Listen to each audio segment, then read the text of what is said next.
I would now like to show you how to calculate the moment of inertia of a typical continuous body. Let's consider a rigid rod, very thin, and what we want to do is calculate the moment of inertia of this body about the center of mass. Let's say the body is of length L and it has total mass m. Now recall that the moment of inertia about the center of mass we defined as an integral of dm r squared integrated over the body. Now our challenge today is to understand exactly what all these terms are in this expression. What is dm, what is r, and what do we mean by an integral over the body? So now let's do a stepwise interpretation of each term. The crucial thing is to introduce coordinate systems. So let's choose a coordinate system, and let's put the origin at the center of mass. Now, the most important thing is that we're going to do an integral, so we need to introduce the integration variable. And that's the hardest part of setting up integrals. So what we want to do is arbitrarily choose an element dm. So there's our element dm, and here's our integration variable. It's a distance x from the origin. So that's the integration variable.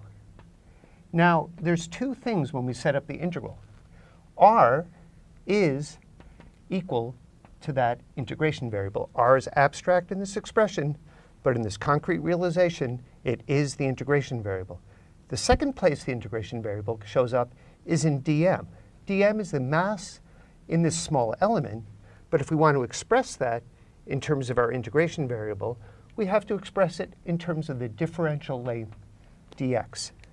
So dm, mass, is equal to the total mass per unit length, we're assuming the rod is uniform, times the length dx of our small piece. And now we've set up the two pieces that are crucial, and all we have to think about now is what does an integral mean? Well, an integral means that we're dividing up the piece into a bunch of small elements, and we're adding the contribution of each small element. So in particular, when we write ICM equals, now we can write it as m over L dx. That was our dm. And the distance of dm from the point we're computing the axis is x squared. Now the question is, what is our integration variable doing? Well, x is going from minus L over 2, that's at this end, to x equals plus L over 2 on the other end. So we have x minus L over 2, x equals plus L over 2.